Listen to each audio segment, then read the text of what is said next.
So 3 reasons your CFO hates you. So you don't know, you know the topic, but you really don't know how I'm going to come about this today. No. So I've prepared a couple of questions. Okay. Okay.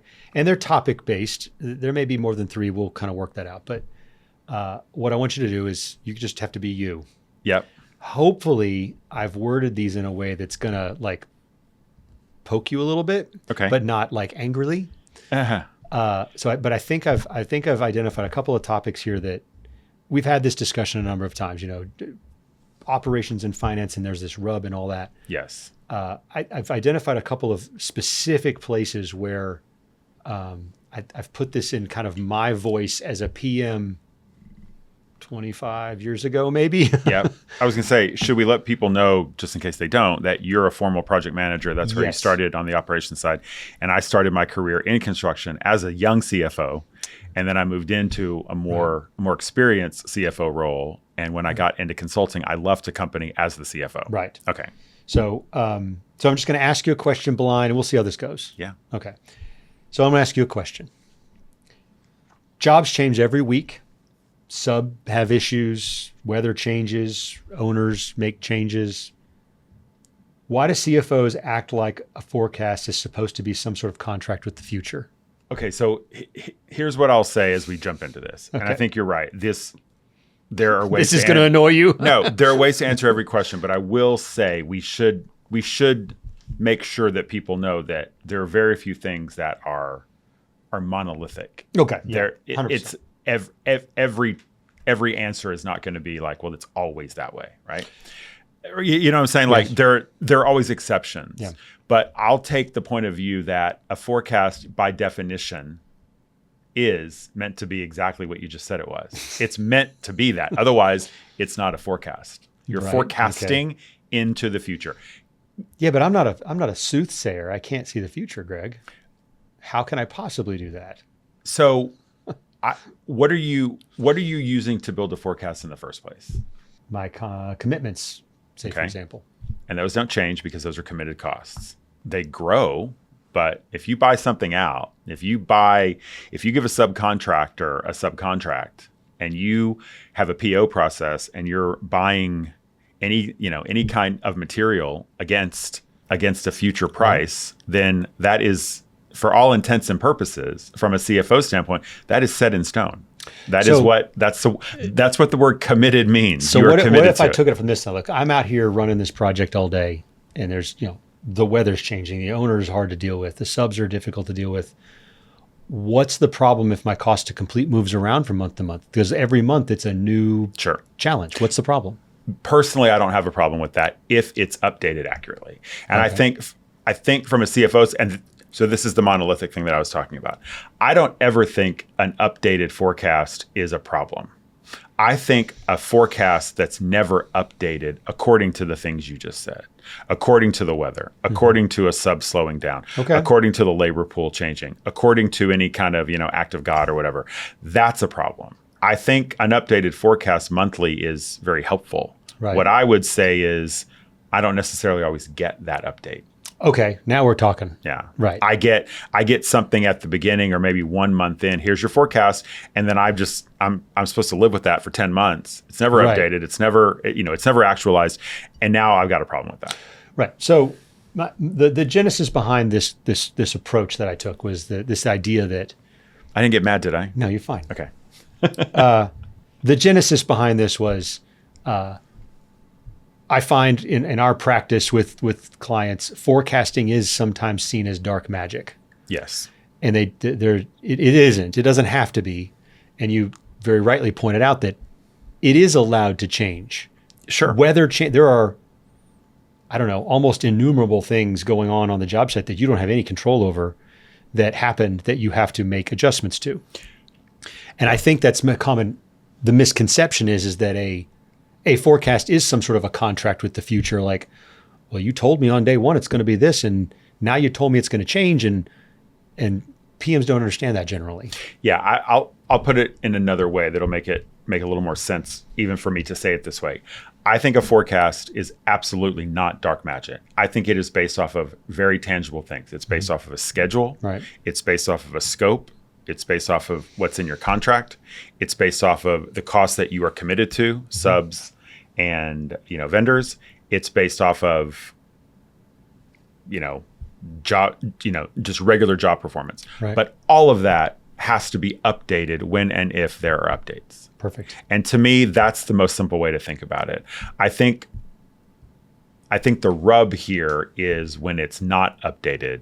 Like I said before, it's not updated. Or it's unexplainable. When it changes and it's unexplainable. Exactly.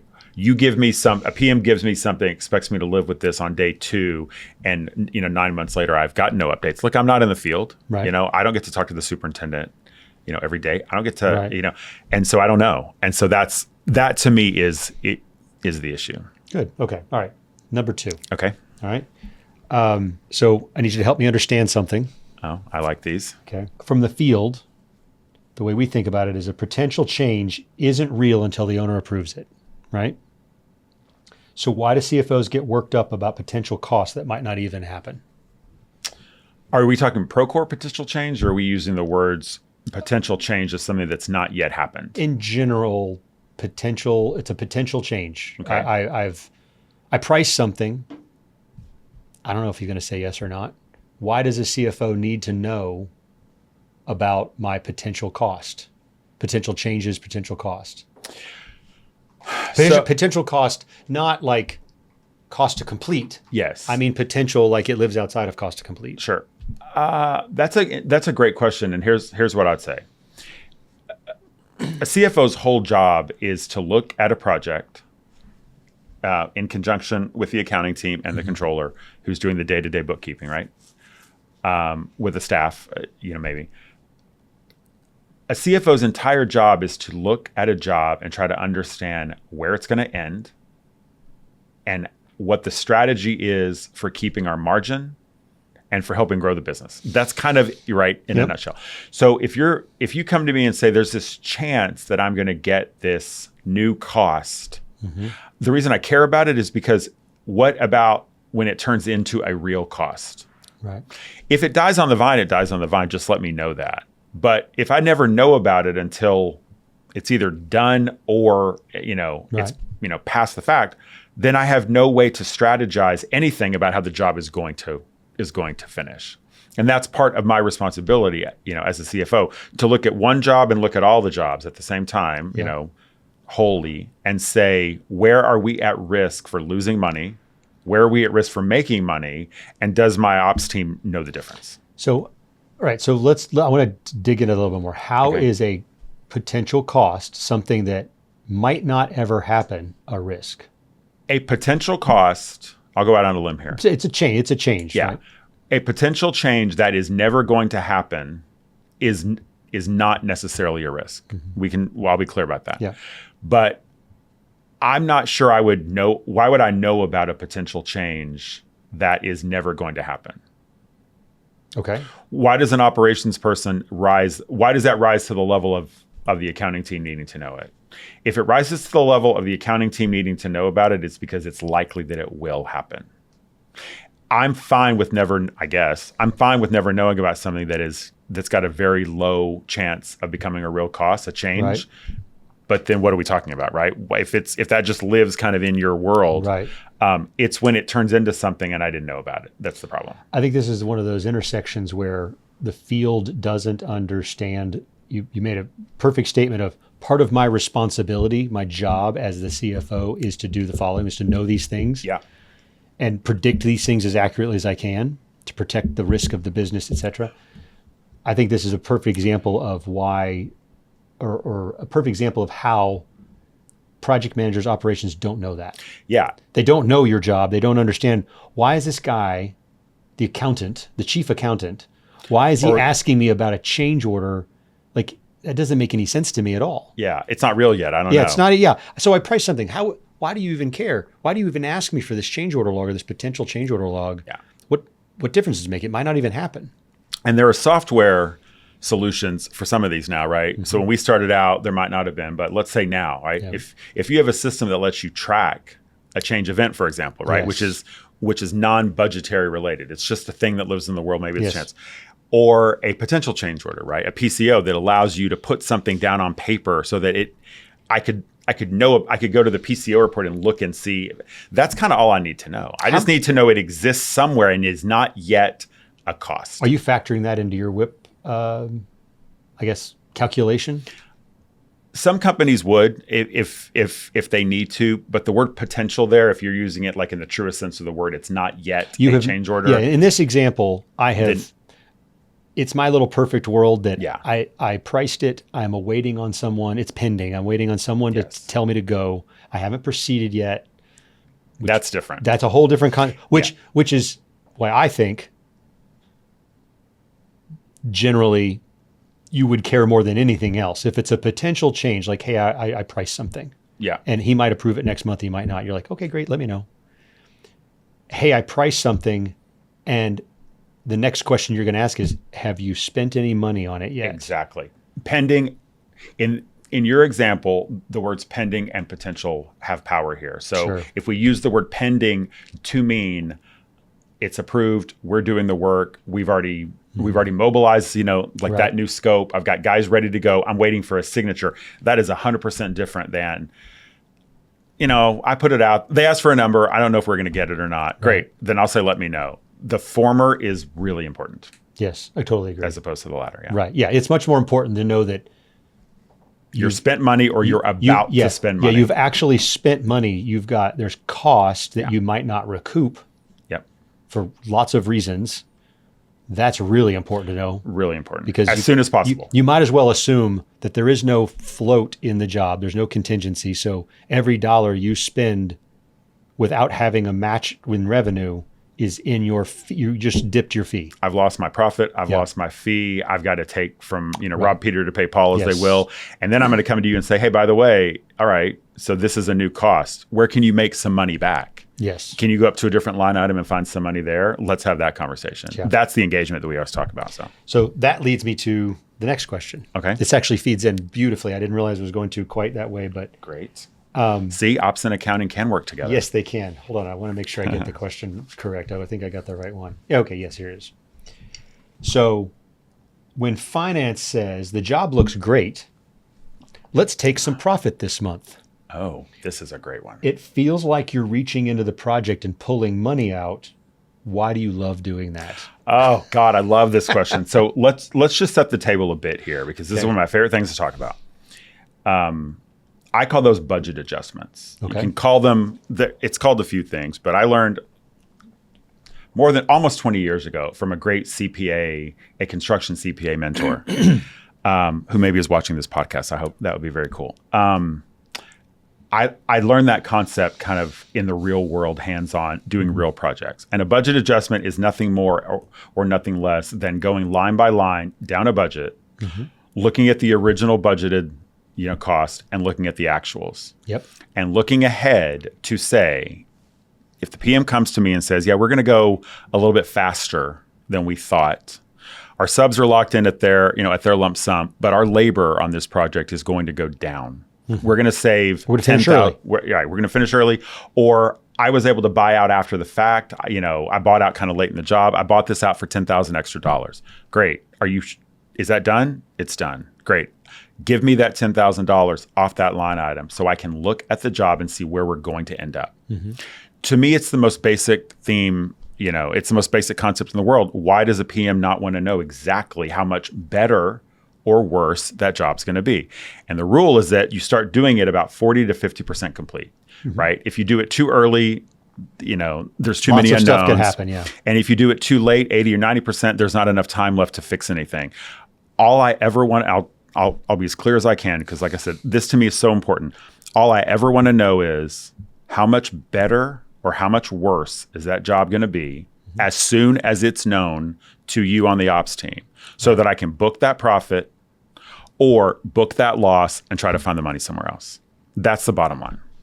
You make a very powerful statement when you say, why wouldn't a PM want to know or be a part of saying, yes, we were going to make $100,000. Now we're going to make 110. I couldn't agree more. I don't know why, except when I was a young PM, I thought you were dipping into my project and taking my money. I think I think if you're trained in a way that you're thinking about your job as a risk manager, as a project manager, there's this fear that develops.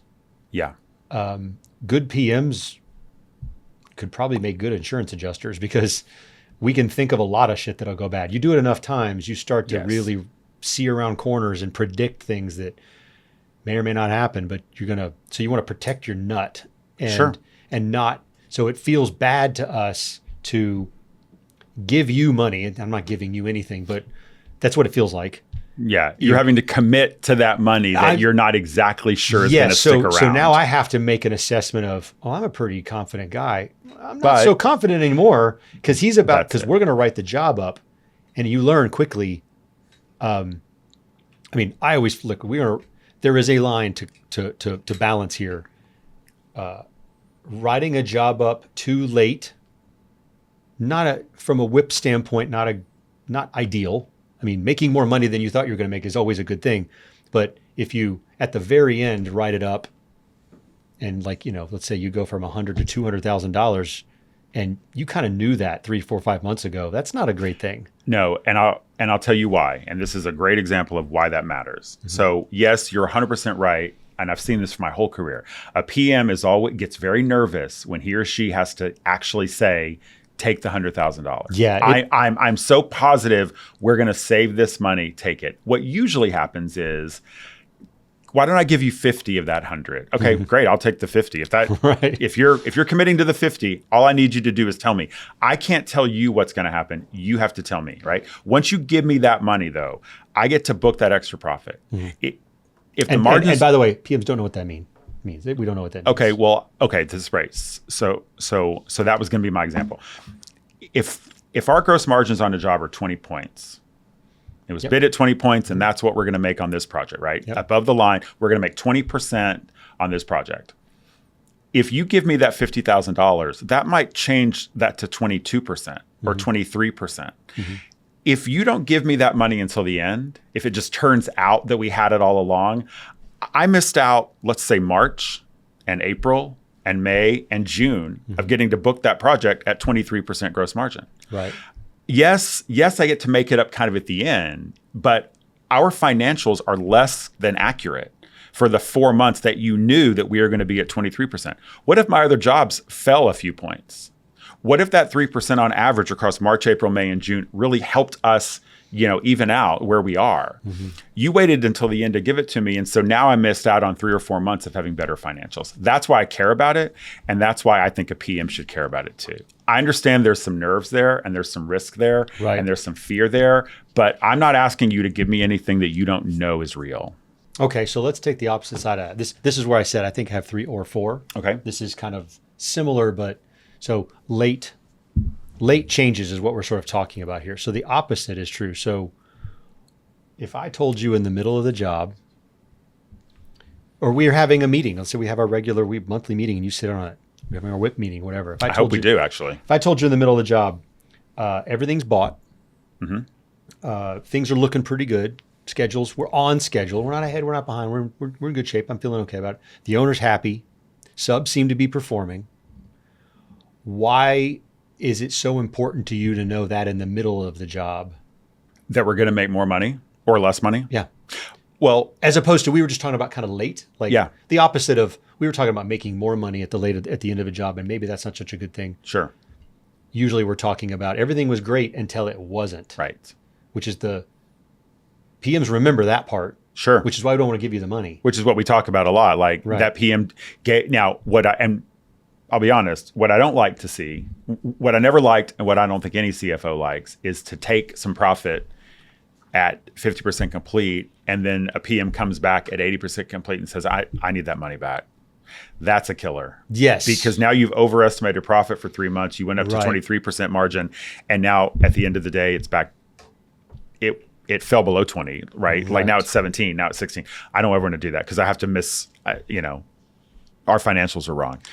So I would rather you give me the number that is, that we are going to make. And sometimes there are no adjustments. Sometimes, you said, everything's bought out. We have subcontracts and we have POs. This is what we're going to spend. We're not self-performing too much labor, so there's no labor to save time on. We're going to spend what we're going to spend, and I know that schedule. That's back to the forecast. But if that number doesn't really change that much, then you're not giving me anything. That's fine. We're just going to go the way we are, and that's the margin. But I don't want to take a number and have bad information. All this goes back to, good information. I think you and I have been on a podcast here before where we've talked about the only thing that really matters, and we as accounting people hope it matters, to ops people. And I know that ops people, what we care about as accountants is what's the real data, and that's all we want to know is what's the real number. Sure, yeah. So this is another one of those great examples of where I hope we would kind of get with this is, obviously I'm trying to ask it in a little bit of a provocative way just to kind of elicit the response. But at the end of the day, what I'm hoping we get out of this is that there's a mutually beneficial arrangement here. Yes. Whereas if there is an honest exchange of just, let's be realistic about this. This is not a personal thing. Yeah. People take it incredibly personally. It's just what's happening on the project. And let's be realistic about the personal side. I mean, having sat on a job site for a lot of my career, it's hard not to take it personally.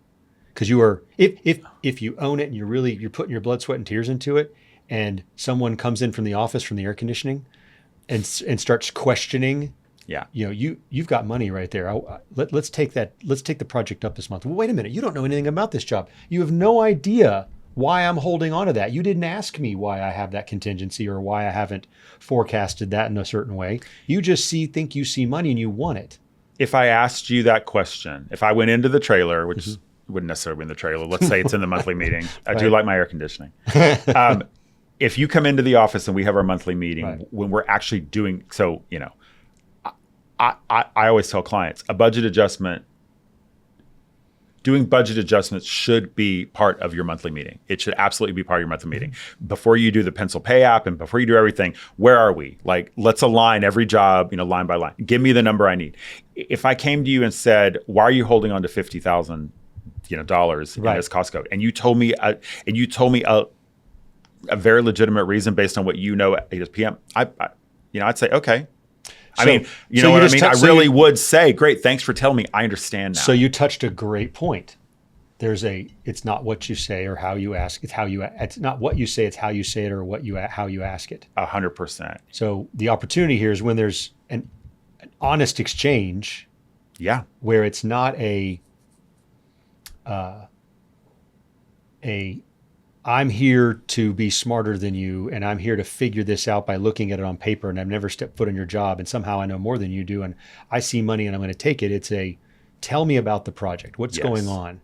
Which is why a monthly meeting for me as an accounting side person to be able to understand what's happening on the job, and for you to say, look, I'll tell you right what that $50,000 is. There might be a change order on that job.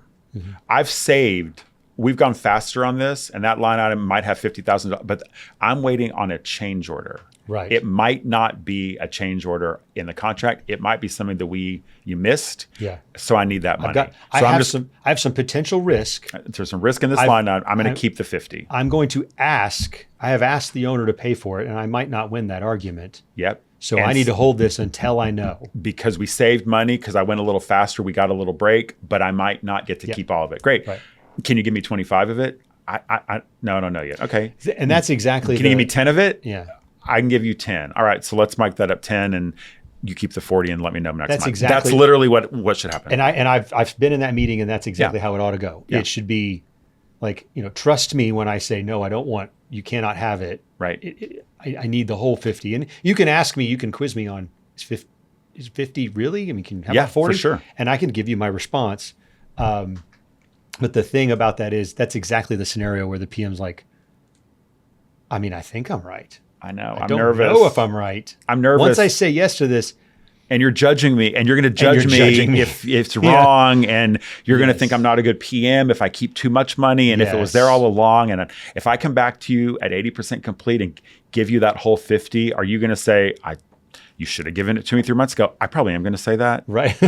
But no, I'm probably not going to say that, but that's how I'm going to feel. Sure. So that's a real world example of why that matters. And at the end of the day, let's leave it on this. I think at the end of the day, you and I both agree, we only want what's best for the project and the company. We just want to have more accurate data. And I believe that a PM should want to know how well or not well the job is going, so they can, so that he or she can make any adjustments possible. This gets. I've done a couple of talk not long ago at CFMA about this kind of basic topic of how to, and we've done this on this podcast in different ways of how can finance and accounting finance and operations get along better. And this is a perfect real world example of how. There is mutual benefit to this. Yes. It's just a matter of maybe a little bit of everybody walking in the room and checking their ego at the door. Yep. And being realistic and honest about it. And I think ego is important. Mm-hmm. I want a PM to understand that I'm not trying to put my ego on the line by asking for that money in that example. And I need to understand that a PM is not necessarily having an ego because he or she can't give me that money up. It might be based on a real thing that I need to know about. Let's have better communication, which sounds easy, but let's do that. And then I don't think this is an issue. I will say this to kind of close this topic out, because this is a really good meaty one. I can say from personal experience that this was not something I really understood. And I mean, like completely 360 degrees understood for a couple of years. Yeah. It's an interesting. I went into numerous projects over numerous years, which is, let's say you have a review every month. So 24, 36 meetings. It took me to finally go, I understand what he's asking for now, and I'm going to give him information that actually helps. Like, I kind of get this now. The first few times that's asked, it just feels like shit. Like you just don't know how to answer it. And you feel like, well, I'm supposed to do this. Like you can't. Yeah. Yeah, the principal you're the enemy. The principal just came into my room and is asking me for things that the authority just showed up in my room, and I don't know how to deal with this. Yeah, I think that you and I both feel the same way about this. Better communication and better explanation of why both sides are asking questions would that for me as a CFO, that goes a long way. Right. So this is a great conversation. I want to close it with one more. Okay. This is not a kind of a gotcha thing. It's just I think it kind of covers it. So, and we were playing so nicely all along. I know. This is so fun. Got two here. I'm going to decide on this one. What is the most expensive sentence a PM can say in a meeting? You can interpret that however you like. Yeah, I'm interpreting it from the global expensive sense, like what's it going to do to the business? Okay, that was kind of how I wrote it. Hey, can I talk to you? Yeah, I forgot that we didn't talk about this, but there's all these budget adjustments that I didn't give you, and this job has taken way longer than I planned it to be. Mm-hmm. We're way off the schedule, and I've got to give you a bunch of adjustments, and they're all negative. Right. I'm writing the job down. I've got to write the job down. It was great until it wasn't. I've got to write the job down. Well, where are we? We're about 95% complete. Sure. Okay. So there's no chance to go back and fix anything. There's no time savings. Because time, and I think that you'll agree with me, time is the most valuable thing on a construction project. The sooner you know about a problem, the more opportunity you have to fix it. Well, if the job is 95% complete and you build 95% and you're waiting on your retainage and there's nothing left to do except there's no time to go back. You can't jump in a time machine and go backwards and do anything. That job is done. It's built. We have spent the money. We have paid people. Mm-hmm. We have paid subcontractors. If we owe more money than we budgeted, and the project falls off a cliff, you're like, what a horrible feeling. So it's a horrible for everyone. Everyone feels bad at that point. I feel bad. You feel bad. The owner feels bad. But that's a very expensive conversation. If there was ever a lesson in, it feels bad to me in the middle of the job for you to be asking me questions that I'm either trying to kind of hold a little money aside, or I don't want you to take it or whatever. If that feels bad to you, flash forward to having to walk into somebody's office and go, so all that stuff I argued with you about 6 months ago and I held on to, I spent it, and I have other problems that I was not telling you about because I thought I could fix them. Yeah. And so not only are we going to write it down now, like I think we might even be in our pocket. Yeah, that 20 points has gone to 12 Right. at that point. Or maybe 0 or negative 12. Exactly. And now with this expensive conversation, like now it's 3 and 4. Mm-hmm. And as you probably know, our overhead's more than that. So we paid them to do this job. Right. We paid our client to do this job. That's how expensive that can get. And it's all based off of, I think you're so right, fear and nerves and a lack of understanding about why I'm asking. I'm not asking to make you feel bad as the job. I'm not asking to make myself look good and vice versa. I'm asking because the sooner we know, we're never going to get these 6 months back. Yeah. We are never going to be able to go back and unbuild that job and redo it. It's done. Yeah. So we have to take our hits and walk away and fix it the next time. It's so much about the defensiveness of feeling like I'm being judged, Yep. and then the fear of, well, maybe I'm not as good as I think, and having to defend a position that you're not even sure why you're defending. I'm not it, even sure why I'm saying. But I'm going to defend this because I don't like this scenario. Yeah. And it's, what is it? They use the saying, bad news is like fish. It never gets better with age, or something like that. That's 100% right. That, especially on construction projects, Right. because like I said, you can't go back and fix it. It's done. Yeah. You know. Good. So I think, how do you feel about this? Was this an okay format? I enjoyed it. And I hope we were able to give people, I know there's a lot of interest in this topic, right? Yeah. How do accounting and operations break that bridge, build that bridge, break down that weirdness that people feel. My goal here was to try to put it in like actual language. Yeah, I think we did. Good. And I think for anyone kind of, who's been listening to this topic, kind of the way we've talked about, I think there's so many things that we could continue to talk about to help people understand that we are on the same team, even if it doesn't always feel that way. Agreed. Yeah. Great. Well, that's going to end today. Thanks for watching and listening to the Hot Takes podcast. Reminder, click like and subscribe, and you can find us anywhere you find your podcasts. Thanks again, and we'll see you next time.